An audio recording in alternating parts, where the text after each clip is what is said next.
ఎవడైనా గన్ పేల్చాడో అక్కడ మీ health minister పేలిపోతాడు.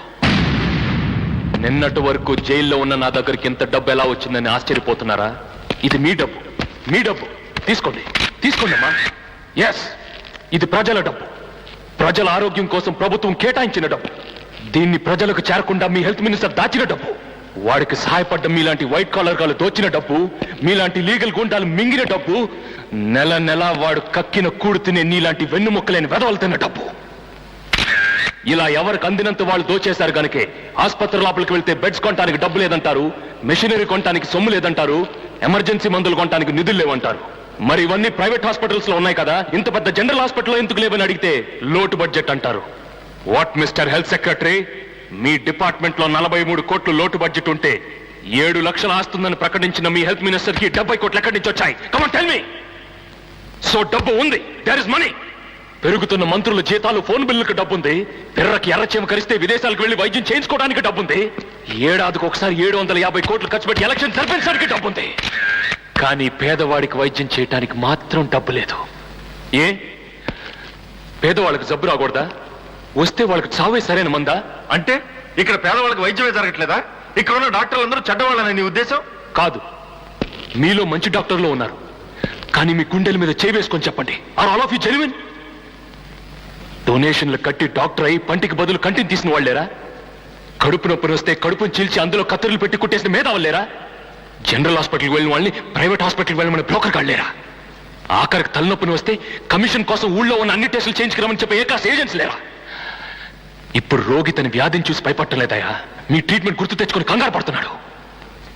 Yes, ఇక్కడ వచ్చేది పినాయిల వాసన కాదు, పీరుగుల వాసన. ఇక్కడ వరండాలో ఉమ్ములు వాంతుల మధ్య చచ్చే కంటే ఇంట్లో చాప్ మీద పడుకొని చావడం మేలనుకుంటారే జనం. This is ridiculous mister Ganesh. Do you have any substantial evidence to prove your allegations? What is ridiculous? Have you ever gone through a medical journal?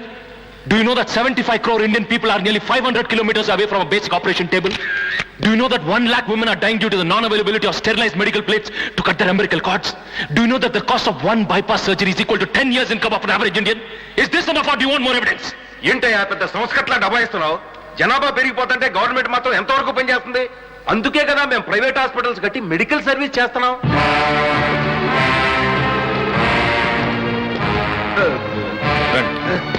పర్లేదు రండి.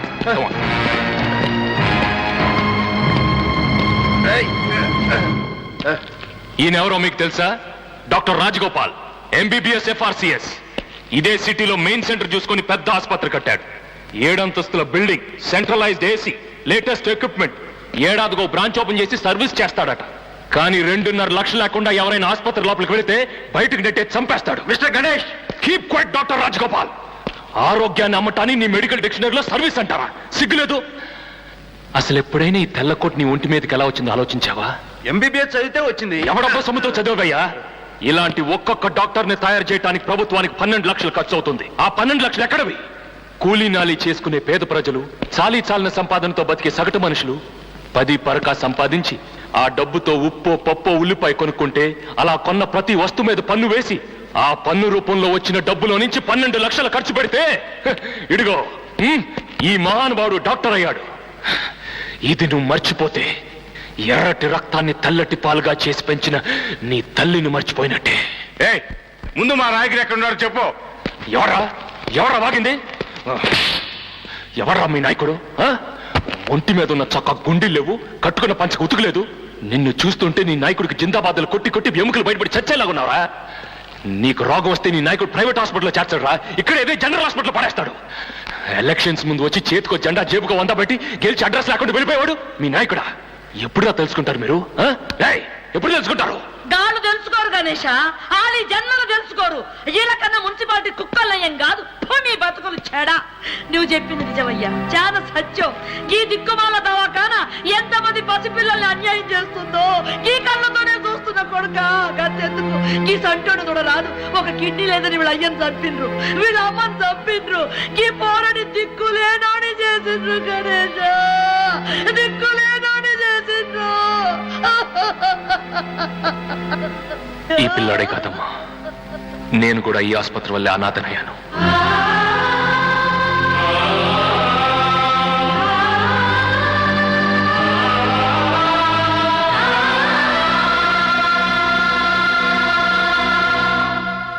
ప్రభుత్వ ఆసుపత్రిలో పేదవాడి ప్రాణానికి విలువ లేదు గనుకే మా నాన్న చనిపోయాడు. ప్రైవేట్ హాస్పిటల్లో తండ్రిని బతికించుకోబోయి నా చెల్లి బలైపోయింది. ఈ సిస్టమ్కి ఎదురు తిరిగిన పుణ్యానికి నా స్నేహితురాలు సజీవ దహనం అయిపోయింది. చూడు గణేష్, ఎప్పుడూ నీ విషయంలో ఒక తప్పు జరుగుండొచ్చు. అంత మాత్రం చేత దాని గోరంతలు కొండంతలుగా చేసి చెప్తే జనానికి మా మీద ఉన్న ఆ కొంచెం నమ్మకం కూడా పోతుంది కదా. జనానికి మీ మీద నమ్మకం రావాలంటే మీరు పని చేయాలి. చేస్తారా? చెప్పండి, చేస్తాం. మీ కుటుంబంలో ఎవరికైనా జబ్బు చేస్తే ఇదే కార్నర్లో పడేసి ట్రీట్ చేయాలి. చేస్తారా? ఆ ఆలోచన వస్తేనే మీకు భయంగా ఉంది. అనుభవించి మాకెలా ఉంటుంది? ఇది హాస్పిటల్ అని మేము రావట్లేదు, దేవాలయం అనుకుని వస్తున్నాం. మిమ్మల్ని కేవలం డాక్టర్లుగా భావించి రావట్లేదు, దేవుళ్ళు అనుకుని వస్తున్నాం. అటువంటి మమ్మల్ని ఇలా చులకనగా చూడొచ్చా? పురుగుల కంటే హీనంగా ట్రీట్ చేయవచ్చా? కాపాడండి అయ్యా బాబు అని కాళ్ళ మీద పడుతున్నామే, ఆ నమ్మకానికి ద్రోహం చేయవచ్చా? మీరు చెబుతున్నవన్నీ నిజాలే మిస్టర్ గణేష్. సమస్య చెప్పారు, దీనికి మీరు చెబుతున్న సొల్యూషన్ ఏమిటి? రివల్యూషనా? కాదు, realisation. Realisation at all levels. ఆత్మ విమర్శ అన్ని తరగతుల వారికి రావాలి. నాకు వచ్చిన పరిస్థితి మరెవరికి రాకూడదు. డబ్బు లేని కారణంగా మరో ప్రాణం పోకూడదు, ఇంకో కుటుంబం నాశనం కాకూడదు. మన రాష్ట్రంలో డాక్టర్లు ఎన్నోసార్లు స్ట్రైక్ చేశారు. ఎప్పుడు చేసినా మీ జీతాల కోసం చేశారే గాని హాస్పిటల్ ఫెసిలిటీస్ బాగుపడాలని ఎప్పుడైనా చేశారా? ఇక మీదైనా మీరు చేసే పని జీతం కోసం చేసే పనిగా భావించి చేయకండి, దైవ సేవగా భావించి చేయండి. చద్దన్నంలో ఉల్లిపై నంచుకోవడానికి కూడా గతి లేని పేదవాళ్ల దగ్గర మెయిన్ గేట్ నుంచి మార్చిల వరకు లంచం అడిగే అలవాటు మానుకోండి. మీ దగ్గర చాలినంత డబ్బు లేదనే కదా లంచం అడుగుతున్నారు. వాళ్ళు మీకంటే డబ్బు లేని వాళ్ళు కాదా? వాళ్ళని దోచుకోవచ్చా? నరాల్లో డబ్బు పిచ్చి జీర్ణించుకుపోయిన రాజకీయ నాయకులందరినీ అడుగుతున్నాను, మనీ ప్రపంచంలో నుంచి మానవత ప్రపంచంలోకి రండి. మీరు తీసుకునే లంచంలో సగం డబ్బు ఖర్చు పెడితే ఊరికో జనరల్ హాస్పిటల్ కట్టొచ్చు, వీధికో హెల్త్ సెంటర్ పెట్టొచ్చు. ఇన్నాళ్ళు మా నోట్లో మట్టి కొట్టారు, ఊరుకున్నాం. మా పొట్టను కొట్టారు, సహించాం. పనులు లేకుండా తిప్పారు, ఓర్చుకున్నాం. మీకు తోచినప్పుడల్లా పన్నుల మీద పన్నులు వేసుకుంటూ వచ్చారు, నోరు మూసుకుని కట్టాం. మీ రాజకీయ మార్కెట్లో మా శ్రమని, నమ్మకాన్ని, జీవితాన్ని, భవిష్యత్తుని కిలోలు లెక్క అమ్మేశారు. కిక్కురు మనకుండా అమ్ముడిపోయాం. కుల పోరాటాలు పెట్టారు, మత కలహాలు పెట్టారు. మేం కొట్టుకు సచ్చాం గాని మిమ్మల్ని మాత్రం అధికారంలోనే కూర్చోబెట్టాం. అన్నిటికీ ఊరుకున్నాం కదా అని ఇకపై మా జీవితాలతో ఆడుకున్నా, మా ఆరోగ్యాన్ని అలక్ష్యం చేసినా, మా ప్రాణాల్ని మాంసంలో అమ్మాల్ని చూసినా ఏం చేస్తారు మిస్టర్ గణేష్? చంపుతాం.